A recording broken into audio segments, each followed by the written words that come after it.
So it is 21 degrees in Virginia right now, where I live, and it is uncomfortable. It is freezing. And I was putting on my multi-layers this morning. I have 2 pairs of pants on, so many layers, and I'm warming up my car this morning, and it dawned on me how I used to use sugar to comfort myself. I would use sugar to avoid discomfort. So today, for example, it's a few days before Christmas. I have so many things to do, like all of us, and I am uncomfortable. I am physically uncomfortable right now. When I used to use sugar as a substance, as a drug, to change how I felt, in the past, I would be like, okay, so I'm cold, so what? I'm gonna go and I'm gonna get such and such. I'm gonna go and get this peppermint thing. I'm gonna go and get this. I'm just going to numb myself, warm myself up from the inside out, and it's going to help me get through my day. The only problem is, when I did that, I was perpetuating an addiction.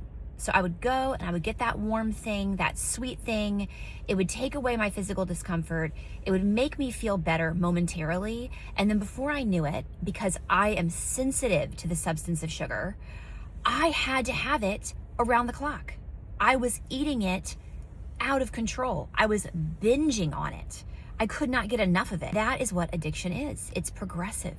And so where I thought in my mind, I'm just gonna have 1 or 2, I ended up getting fatter and sicker and more out of control, and so unhealthy and so unhappy. It stole my joy. It stole my moments. That harmless little treat that I thought would make me feel comfortable turned into my enemy and turned me into someone who was out of control around sugar and processed food. So I don't use sugar anymore. I don't use sugar when I'm uncomfortable anymore. I don't use sugar when I am uncomfortable emotionally. I don't use sugar when I am ill at ease. I don't use sugar to change the way I feel. I don't use sugar at all because I have been down that road and I know what using sugar looks like for me. I am not willing to go down that road ever again. It feels too good to be free. It feels too good to not need sugar, to not crave sugar. I'm never going back to where I have no choice and I have to eat it. So in order to not go back to where I was, in order to not go back to where I have to consume sugar because I'm addicted to it, I need to stay away from it. So on days like today, where it's cold, I have a lot to do, I am not looking forward to being in this frigid air, in and out of the car all day, doing all the things that I have to do. To avoid that feeling of, I wish I could have something. I wish I could have something sweet and warming and festive and all the things that culture is telling me is Christmas. Everywhere we look, the treats and the concoctions, culture says, this is Christmas. You're missing out if you don't eat this.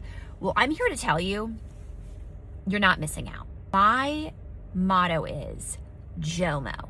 JOMO is joy of missing out. Don't have FOMO when you pass that sugary concoction. Don't have FOMO, have JOMO. You have the joy of missing out on the weight gain, missing out on the cravings that would no doubt start as soon as you ate it, missing out on having it and then knowing, oh my gosh, I told myself I wouldn't eat that. And then whatever goes down that trail from there. For me, it would be self-loathing. It would be, well, kind of that F it attitude, like I ate it, might as well just start again tomorrow.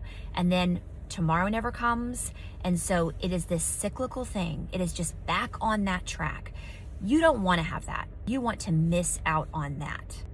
So joy of missing out.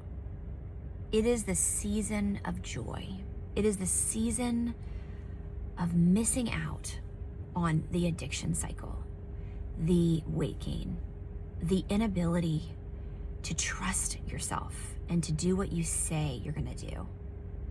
It is the season of missing out on waking up lethargic after not sleeping all night because of the bad food choices that you made.